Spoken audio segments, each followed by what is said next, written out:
In front of me is HTC Desire 20 Plus, and let me show you how to activate installation of apps from unknown sources on this device. So first of all, you need to reach your settings, then find and select apps and notifications right here, and go to the advanced options. Scroll down a bit.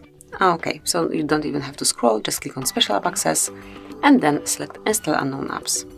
And in this panel, you can smoothly allow some particular application to install via this source. So for example, if you want to install another app via Google Drive, just mark it and then tap on allow from the source.